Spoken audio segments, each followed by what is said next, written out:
Tasavvur qiling, ertalab turdingiz. Yuzingizni yuvishingiz kerak, dush qabul qilishingiz kerak. Uni suyulsa ishga shoshib olasiz. Kranni ochsangiz, issiq suv yo'q. Tanish qoladimi? Ha, issiq suv kelmayaptimi? Amanga bunda yechim bor.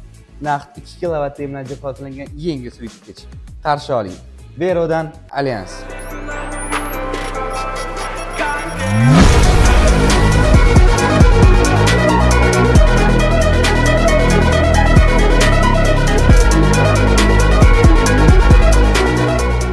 Qiziqdingizmi? Endi Allianzning 3 ta afzalligini siz bilan ko'rib chiqamiz. Allianzning bitta ajoyib funksiyasi bor ekan. Qishda sovuq bo'lib ketadi-ku. Bilsanglar, bak bor-ku, harorat 5 gradusdan pastga tushib ketsa, yorilib ketib qoladi. Buni ajoyib funksiyasi nimadan iborat?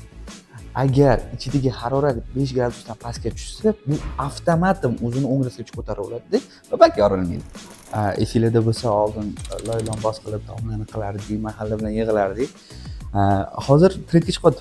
Yana poliuretan pistolet sepilyapti, tomlagi zich bo'lib harorat yaxshi o'sha bo'ladi. Aynan shu komponentdan ham bizning yangi suyutkich Vero Allianzda foydalanilgan. Bu bizga nima beradi?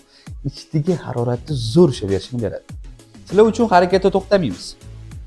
Allianzning ichini ochdik. Nimani ko'ramiz? Bizda ikkita bakimiz bor. 2 kilovat bilan jihozlangan va naqd 2 ta magneviyy anod. Bizani professional ustalarimiz biladi magneviyy anod nima bo'lishini. Men sizga ham tushuntirib beraman. Xo'p, nakib yig'ilganda o'zini qurbon qiladigan, birinchi bo'lib qurbon qiladigan bu magneviyy anod bo'ladi. Magneviyy anod o'zini qurbon qilib bo'lgandan keyin nakib tenga o'tadi, tenni yemirib, keyin bakka o'tadi, keyin bakka yemirib tashlaydi. Shuning uchun ichini ochib, profilaktika qilib turadi.